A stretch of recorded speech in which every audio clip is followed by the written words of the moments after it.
everyone. Thank you so much for beating me here, but coming to the porch. Thank you for coming to Real Life Faith. My name is Pernier, and we are not on the porch today. Um, Crazy enough, God put something on my heart to talk about, and I just couldn't wait. I couldn't wait until next week. I could not wait, and I just needed to really talk about this and really get this off of my chest because I don't know, it's just been really weighing down on me and I've been seeing a lot of it and I just want to talk about it with you. And one thing I've always learned is that if someone else has a burden or someone else is feeling something, there's probably someone else out there in that world somebody else out in the world who is also feeling the same feeling.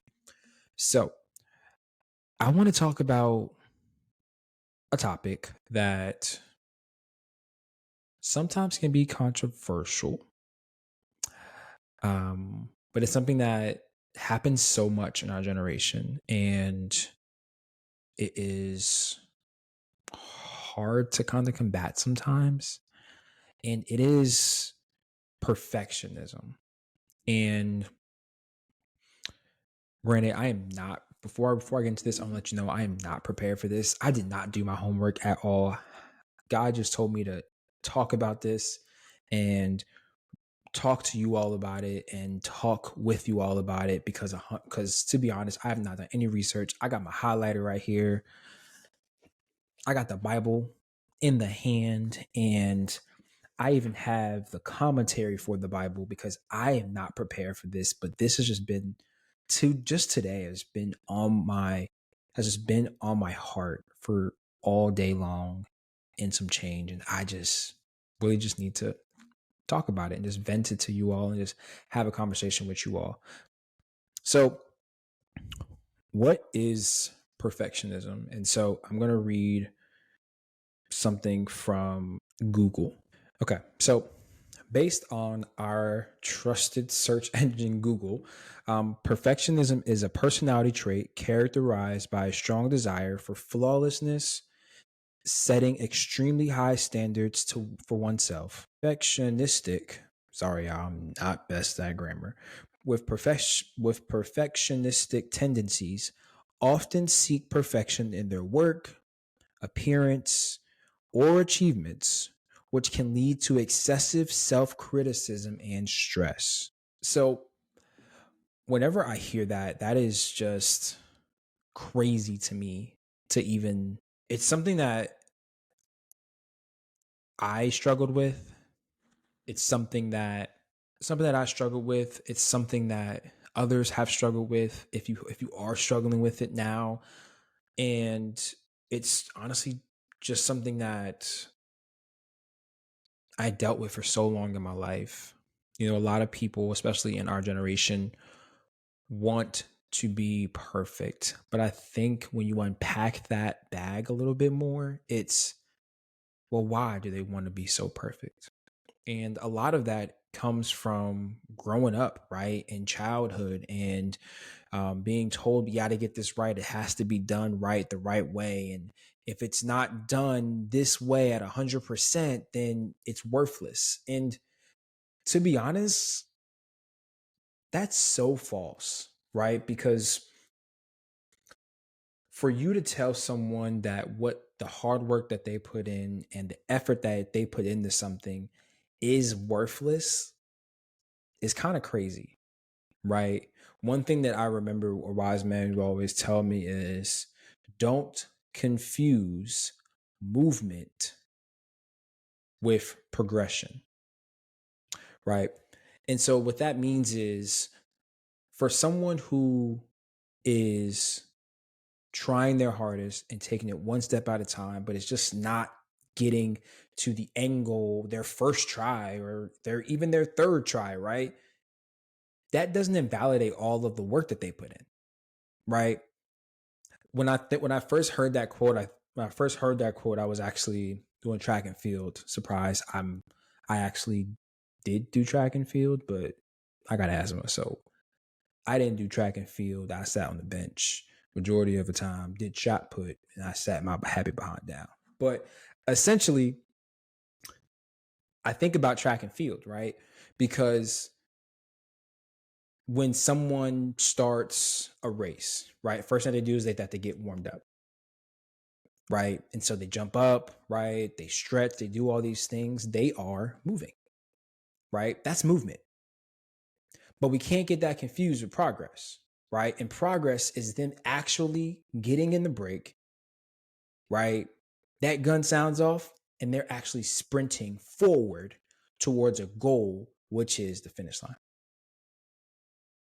And sometimes in track and field, and you all know this if you've all watched track and field, some people don't make it. Things happen. They fall, right? They trip, right? They may not reach the finish line as fast as they had anticipated or others had anticipated. And when they get up, it feels like the world ended for them. And I remember when I didn't do track and field, when I would do shot put, after I would, after I would, after my attempt went one time, it just didn't go as far as I expected, right? I worked hard. I was doing training for weeks, months on end, just for this attempt, and it didn't work.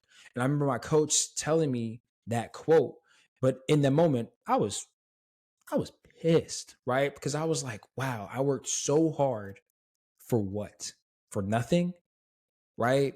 For me to get far, but yeah, but I didn't get to where you needed me to be, right? I didn't get to where I thought I needed to be.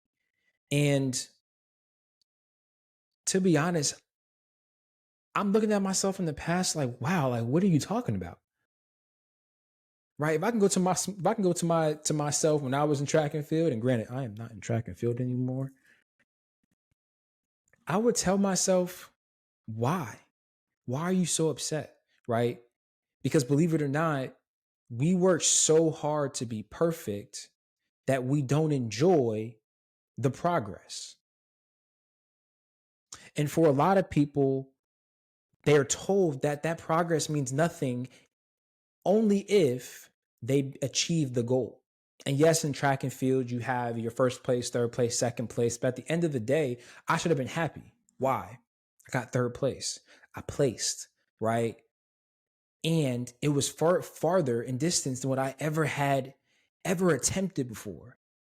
And because I wasn't in first place, I felt as though I failed everyone. And so in life, we start to think about, okay, cool. Well, how does this relate to life? Pretty simple. We all say that we have a goal in life to do this, that, and the third. And if we don't achieve this, that, and the third, because we're so perfect, we never enjoy the progress, right? Life is life is a marathon, not a sprint. And so for us to sit there and say, oh, well, I didn't reach that by age 30, so what? Right? So what? Look how far you come. Even then, look at what you have developed into becoming, right? Now I'm not saying that you having a goal is a bad thing, but what I am saying is that rather than sitting there and being so mad if you don't achieve that goal, take a second and say, hey, listen, I've actually come a whole lot farther than I ever thought I could. And while I didn't reach that goal right now by 30, I still, hey, I'm gonna ask God so I can have this goal again. So then hopefully I can make it by 31. And I can enjoy the life that we have for what it is. Another thing that we think about too when we think about perfectionism is trying to be perfect for others so we don't get judged. Going back to the story about me doing shot put and all those different things, everyone else was excited for me. My coach was like, "Yes, Jared, yes, you did it, right? You got." But then in my mind, I was like, "Oh my goodness, I'm disappointing everyone." What are they going to say about me when I get back to my team? Did I cost my team? I didn't even see if I placed at all. I just knew because I did not reach that goal that I had in my mind, it was over. I didn't enjoy the progress because I was so focused on being perfect. Even in my life, right? I tried to do everything to the best of my abilities. And while I say that, what that means to me is I'm trying to be perfect. But being perfect actually makes me imperfect. Let me tell you why. So, for you to be perfect, you have to do everything right. And let's hypothetically say that you do everything right, right? Let's say that I would have gotten that goal. I would have gotten that distance that I wanted back when I was in shot put, right? And I got first place, super good, feel really good about myself. Going back, I wasn't worried about what. Let's say I went back to first place, got first place, all those different things, right? I got the award, team loves me, all those different things. But essentially at the end of the day, I now want another goal. And yet again, I want to make this disclaimer. Making goals is not a bad thing. But it's a bad thing when you don't enjoy the progress that you made in order to achieve that goal, whether you achieve it or not. There's only one sense of perfection in this world, and that's God. And we are not God at all, by any means. But I believe that the term perfectionist is what gets us in trouble to begin with. Right? Let's say you're at the office and I got to get this done by 5 p.m. It's noon, right? And you got to get this done. You're going to have to focus and dial in to this task. And so you're going 1,000 miles a minute. You're trying to get it done. Now it's 3:00. You just looked up. You just wanted to get some coffee, but you can't because now you got to do this. Oh, but you just missed lunch. Okay, cool. So now you're hungry. You're not on your A game, trying to get this task done by this desired deadline. And you get it done. You submit it. But then your feedback from your boss is that it's still incorrect. Or better yet, you have a task you have to get done still by 5. We'll still utilize that analogy. And you don't get it in at 5. Why? Because your mind, it's not perfect enough for me to submit that. One of my supervisors used to always say, I don't need you, Jared, to be perfect. I just need you, Jared, to be you. So when times when you feel as though I have to be perfect because it just has to be perfect, just be you. And that will be enough. So we are going to dive into a little bit of scripture today. So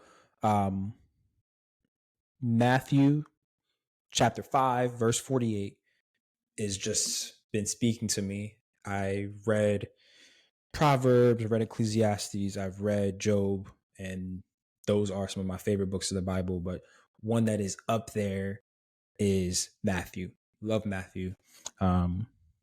And it always speaks to me every time I read Matthew. I always find something new once I read Matthew. And it's crazy because I'm reading from a New International Version, and in my Bible, I've always read Matthew 5:47, and I've always skipped over 48. And so in Matthew 5, talks about different things, right? How Jesus talks about how the believers are salt and light, how Christ fulfills the law, right? Talking about how murder begins in the heart and adultery begins in the heart, talking about marriage and it being sacred and binding, and going that second mile, which I love that one, 38 through 42. If you get a chance, definitely check that out because Jesus is talking right now. He was talking during that time, 38 through 42. But then the next one was love your enemies. And I always thought it was 47, but I never saw 48. And so while he talks about all these different things, he ends all of this with, therefore you shall be perfect, just as your Father in heaven is perfect. Now, hold on just a minute now. Now, Jared, you just said that's just like, what does that mean to you? And so from looking at it from first point of view, I was like, wait a minute,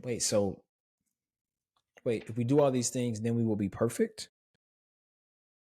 But then I had to read Matthew 5 all over again because I was like, wait, hold on, I'm missing something here.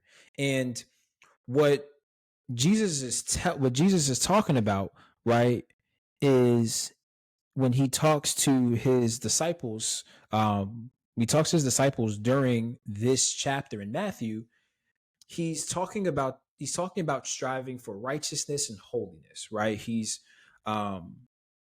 also emphasizing in Matthew 5 that perfection is unobtainable for humans, right? As I said before, the only one who can be perfect is God, right?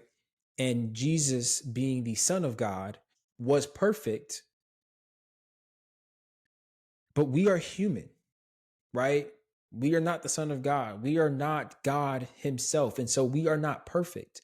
But believe it or not, when in Matthew, when Jesus says, therefore you shall be perfect, just as your Father in heaven is perfect. This is a call, right? This is that light bulb moment, right? This is that light bulb moment to tell the disciples and to tell us, hey, pursue righteousness and holiness, right? In God, right? And pursue moral excellence, right? But also acknowledge the human imperfection while also seeking that spiritual growth that Jesus talks about here in Matthew. And so when I think about that and hearing the interpretation, it makes me think about, well, is Jesus trying to say to when we acknowledge human imperfection that while we want to acknowledge it while seeking spiritual growth, is it us accepting it? Or is it us stating, hey, we aren't perfect and we will never be perfect, but that's okay because you can still grow spiritually for God, right? You can still grow spiritually closer to God, and you don't have to be perfect in order to do that, right? Because we think about all these different pieces, right? Oh, I have to be perfect in doing this. I have to be perfect in prayer. I have to know what I'm going to say in prayer. I have to know how to read the Bible. I have to know all these things before I can come forward to God to even ask him, how is he doing? Or to even ask a question or to even ask something of him. And that is utterly false, right? Because God loves all. We have a forgiving God, and God has forgiven a bunch of people, right? A bunch of people. What makes you think he won't forgive you? But also, those bunch of people that he forgave, were not perfect, right? Even the people that Jesus had by his side were not perfect, but they were them. And being them and accepting who they are allowed them to build this sense of awareness for them to say, hey, I am who I am, and I want to be better for God. I want to spiritually grow closer to God, right? And so when we think about it in life, it's pretty simple. Nobody's perfect, but you're perfect for God. In life, nobody's perfect, and no one will ever be perfect, but that's okay. right? I'm not sure if you ever heard this before, but one of my cousins used to always say, like, when she would have, she would sometimes she just wouldn't put makeup on, and she was just she just had natural beauty because she was so confident in her natural beauty as well, right? She could have pimple on her face, no makeup. She did not care. And while people would sit there and talk about her, she would not listen to them. When people would judge her, I'm gonna get to that in a second. When people would judge her, she would not care. And I asked her, I was like, people are talking about you. And this is my older cousin, and she was like, I don't care. And I was like, but like, doesn't that hurt your feelings? And she was like, yeah, I feel it. I'm like, yeah, I hear them, but I don't acknowledge them. And I asked her why, and she was like, because my imperfections are my beauty. And for us, it's so hard to have that. It's so hard to feel that and to say, hey, listen, my imperfections are what makes me me. And that's okay. And while I still strive to be a better person every single day, I know I will never be perfect. But I am perfect for me, and I am perfect enough to grow spiritually for God and closer to God. Now, I want to go back on this judge thing because we talking about judging.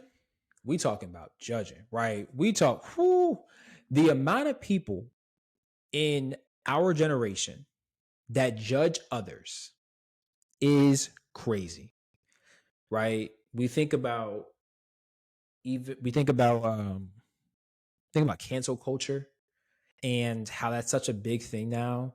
And it's you do one wrong thing, you're done for, and you can never be forgiven. One, God will forgive you. And if you don't think God will forgive you, I need you to go read the Bible, because the Bible will show you that God has forgiven murderers. God has forgiven a multitude of people, and that he has forgiven a multitude of people. What makes you different? What makes you different? But believe it or not, who are we to judge? Right? We talked about in this episode how our imperfections is what makes us us. And yes, that's true. So why are we judging others for their imperfections? Right? In the previous episode, I talked about, I believe it was a previous episode. It was about treating others the way you want to be treated. But for some people, they want to not treat people the way they want to be treated, but then also be treated with respect. Right? In the Bible, in Matthew 7, it says, in Matthew chapter 7, it says, judge not that you be not judged. For with what judgment you judge, you will be judged. And with the measure you use, it will be measured back to you. I told y'all, Jesus is talking. So what the Bible is telling us is, why, if you judge me, I may not judge you, but someone else will. And it may not be in front of your face. 9 times out of 10, it's never really in front of your face. It's usually when people know you're not around. There was a saying growing up that was, if your ear started to burn, it was because people were talking about you. And my grandmother always said that if your ear is burning more than it is calm, it's time for you to look in the mirror. Y'all, as a child, I had no idea how wise my grandmother was. And she was a follower in God. And she was talking. And I had no idea she was talking, but she was talking. Because when we talk about when your ear is burning, you're like, oh my goodness, my ear is burning. Please make it stop. Please make it stop. My grandmother was in the corner saying, baby, listen, if your ear is burning that much, to the point where you feel like your ear is burning more than it is not burning, it's time for you to look in the mirror, sweetheart, because I'm not going to help you. And the reason why is because the way you judge others, even though you believe no one is looking, God is. Right? You judge someone to the 10th degree, you will be judged to the 10th degree. Now, this isn't, I'm not saying, oh, this is karma, this is what that is, because it's not karma. It's more or less of this. And actually, we're gonna go back right back into the Bible, because I think they say it even better here in Matthew 7, chapter 7, verse 3. And Jesus says, "And why do you look at the speck in your brother's eye, but do not consider the plank in your own eye? Or how can you say to your brother, 'Let me remove the speck from your eye,' and look, a plank is in your eye? Hypocrite. First remove the plank from your own eye, and then you will see clearly to remove the speck from your brother's eye." Oh my gosh. Ooh. So when we think about judging others, right? One, we shouldn't. If that's not clear, I'll make that very clear. You should not be judging others, because you have no room to judge, because what you're judging them on, you will be judged to the same degree. And then on top of that, what you're judging them on, 9 times out of 10, you got some stuff as well. And I know if the tables were turned, you would not want someone to judge you for your own imperfections. So if that wasn't clear, let's make that very clear. Second thing is, hear what Jesus says. He says, "Let me remove the speck from your eye, and look, a plank is in your own eye. First remove the plank from your own eye, and then you will see clearly to remove the speck from your brother's eye." When I read that, it's so interesting, because it's like, hey, listen, before you judge others, you need to look yourself. But when you judge others, they're going to get judged back. And on top of that, you probably won't like that. But believe it or not, you're judging someone off of what they don't have, or what they did not perform to the best of their abilities just right now, because something happened, or it was out of their control, or it was the best that they could do. But you ain't no much better. You ain't that much better either. My coach from football used to always say, when we would have a really big game, and I remember it was my senior year in high school, and we had a really big game. It was homecoming. It was against a crosstown rival. We ended up winning the game, but at halftime for football, for my football fans, it was 12-0. And we were walking back to the locker room, and there were fans, literally grown people, like not even the student section, grown people, like people's parents, right? Who got jobs in 6 figures, 5 figures, right? Who literally put roofs on, who they are parents, they have children, go home, right? And they are yelling at us. We are 17, 16, 18, 18 years old. And my coach, when we first got into the weight room, because we would go to the weight room rather than the locker room, when we would have halftime, when we would have our halftime conversations, he said, "Before I say anything, I need you to understand this. There's a reason why they are in the bleachers and not on TV. They came to see you play, not the other way around." And so what that means to me is, y'all, if you are in the stands judging others, it's probably because you weren't good enough to make it onto the field. And that's not the people on the field's problem. That's a you problem. Remove the plank from your eye, especially if you're going to judge someone about a speck. And when you remove that blank, you will then see clearly. Ooh, that's just been on my conscience that's been on my conscience today. And I just need to get that out. So y'all, if you enjoyed this episode, please make sure to come back next week. We will probably do the actual episode that we were supposed to record for episode 3, probably for episode 4. So just bear with us on that. But y'all, thank y'all for coming and just being here on the porch. Thank y'all for keeping it real, allowing me to keep it real, allowing us to talk about life, but also keeping the faith. So, love you all.